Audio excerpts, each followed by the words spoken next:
जय जगन्नाथ मु दिवाकर दास आपण मानक प्रणाम करुच्ची। समस्ते कहते दानी कर्णटा कि अर्थात कर्ण सहित समस्ते तुलना करती जी जदि किए टिके दान क्या देदेला तो दानी महादानी कर्ण बोली विचार कराए तो कहीं दानी कर्ण बोली कहती आ कर्ण कौन एमती दान कले जे समस्ते कहते दानी कर्ण बोली। तो आपण मानक केतटा उदाहरण दबु जो उदाहरण शुणला आपण मैंने निश्चिंत आनंदित हेबे आ दान किभली भाव में करेंगे से कथा कर्ण जीवन रू आपण मैंने शुणवे आपणकर निश्चिंत मस्तक नईज कर्ण पाखे महाभारतर कथा मन पड़ जाए से दिन भगवान कृष्ण अर्जुन को कहवाक लगे कहले अर्जुन जीवन में जिते जी दान करुँच किंतु सबुठ श्रेष्ठ होती दानी कर्ण। अर्जुन मन भर चिंता कले कहले मो भाई किए दानी अच्छा धार्मिक अच्छा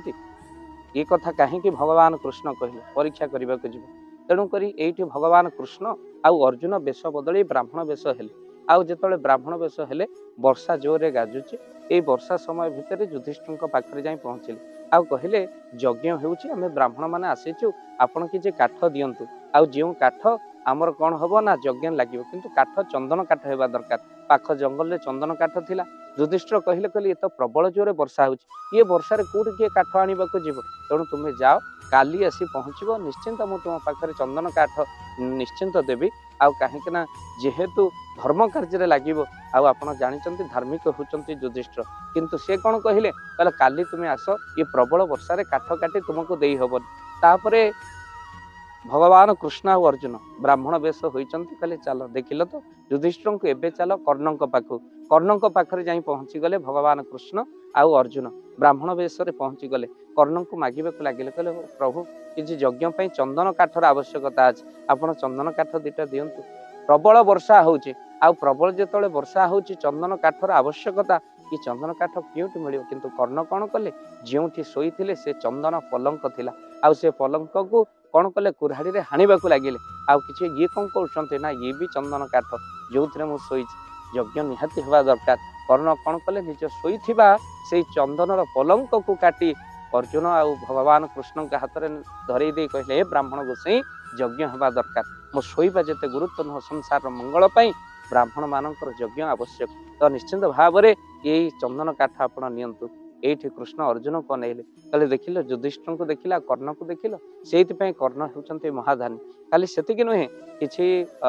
दिन पूर्वर पुणी परीक्षा करथिले जेतेबेले अर्जुन कौन करुथिले ना गोटे सुनार पहाड़ रे समस्त आस्थिले दान मागिबा अर्जुन कौन करथिले ना से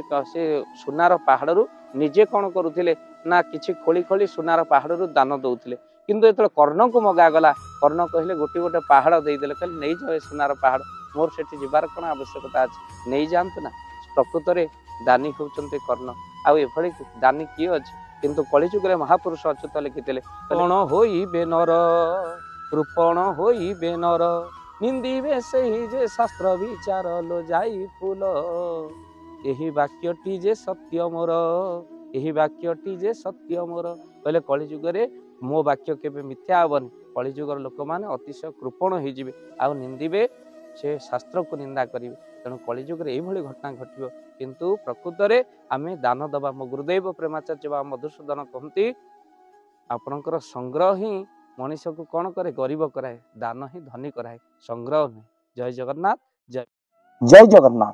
धन अर्जने धर्म करी धर्मे प्राप्त नरहरि जदि आपण मानक धन कौन गरीब असहाय रोगी मानक सेवारे लगी पारिला जानतु आपणकर रोजगार सार्थक हो गला आपणकर धनर मध्य बहुत महत्व रहिला। तो आज आपण माने जदि चाहूचंती आपणकर से धन महत कार्य लागू जेमिति कि आमे गोटे आम्बुलांस करिचु जो आम्बुलांस प्रतिदिन किसी असहाय रोगी मानक मेडिकल रे पहुँचाए किसी गरीब अनाथ शिशु मानक मध्य आमे वस्त्र दान करू किसी रोगी मानक पाखरे पहुँचू जो माने बहुत रोगरे पीड़ित से मानक पाखरे आमे किसी अर्थ आ गरीब लोक मानकू सहायता प्रदान करू। ये किछि दिन पूर्वर आपण माने सहयोग कले आमे मध्य किछि कंबल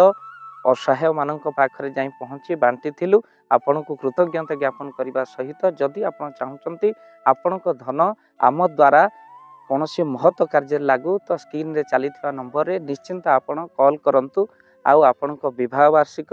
आपण को पिला मानक जन्म रे श्राद्ध रे जदि आपण दान करने को चाहूचंती आपण को पुओ नाम रे झियो नाम रे स्त्री नाम रे निश्चिंत भाव में आपण दान करें। स्क्रीन रे चली नंबर रे आपण कॉल करंतु आमे दबु आपण को फोन पे नंबर जो फोन पे नंबर रे आपणकर दान पहुँची पार। निश्चिंत भाव में आपणकर दान क्यों कार्य लगुच तार मध्य वीडियो करी भाव दिवाकर चैनल रे आमे निश्चिंत भाव में पकेबू। आपण देखि निश्चिंत खुशी हेबे। तो आपण पुओ झियो विवाह वार्षिक जन्मदिन रे जदि आप चाहूँगी आपणकर दान महत्व कार्य लगू तो से शुभ दिन मानक आप कॉल करी आमको फोन पे नंबर मागी पारे। आम्भे माने आपको फोन पे नंबर दबु जो नंबर रे आप सहयोग राशि पठाई पारे। निश्चिंत भाव में आपणकर धनर सार्थकता है।